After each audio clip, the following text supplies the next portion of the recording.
Magandang araw mga ka-noodles! Bago natin umpisahan ang ating video, ay iniimbitahan ko kayo na i-click ang aking subscribe button at i-hit ang notification bell para lagi kang updated sa ating mga video.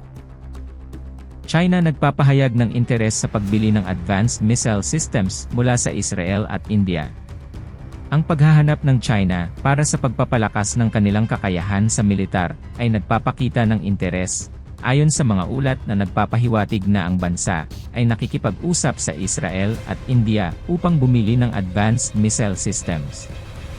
Ang potensyal na pagkilos na ito ay nagpapahiwatig ng ambisyon ng China na palakasin ang kanilang kakayahan sa depensa sa gitna ng lumalalang tensyon sa rehiyon. Ang mga ulat ay naglalaman ng mga negosasyon na may kinalaman sa interes ng China na makakuha ng sopistikadong missile systems mula sa Israel at India, kilala sa kanilang mga pag-unlad sa teknolohiya ng depensa.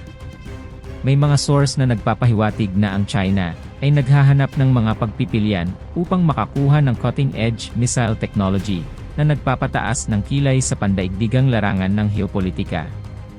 Ang Israel, kilala sa kanilang pagiging mapagpabuti sa mga sistema ng depensa, ay may kasaysayan ng pagsasagawa at pag-i-export ng mataas na teknolohiyang military equipment. May mga ulat na nagpapahiwatig na ang mga usapin ng China sa Israel ay maaaring isama ang pagkuha ng precision-guided missiles o iba pang advanced defense systems na nagbibigay ng pag-aalala sa ilang mga bansa tungkol sa posibleng epekto ng gayong kasunduan.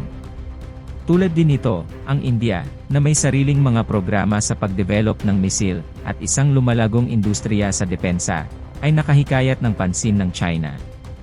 May mga spekulasyon na ang China ay maaaring interesado sa pagkuha ng mga missile systems o kaugnay na teknolohiya mula sa India upang palakasin ang kanilang kakayahan sa militar.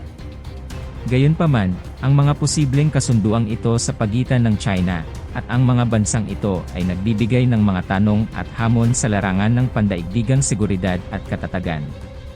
Ang mga pag-aalala tungkol sa transfer ng teknolohiya, dynamics ng kapangyarihan sa rehiyon, at ang mga estratehikong implikasyon ng pagbibigay ng advanced military technology sa isang bansa na may malawak na presensya sa militar at mga salungatan ng interes sa rehiyon ay lumilitaw bilang mga pangunahing punto ng diskusyon.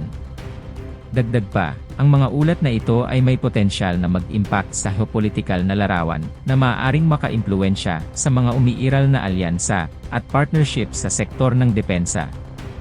Ang mga reaksyon at tugon mula sa mga karatig bansa at global na kapangyarihan sa mga posibleng kasunduang ito ay nananatiling paksa ng matinding obserbasyon. Maraming salamat sa inyong panunood. Kung nagustuhan nyo ang aking video, paki-click ang like and share button at kung hindi ka pa nakasubscribe, ay i-click mo na rin ang subscribe button at ang ating notification bell para lagi kang updated sa aking mga upload.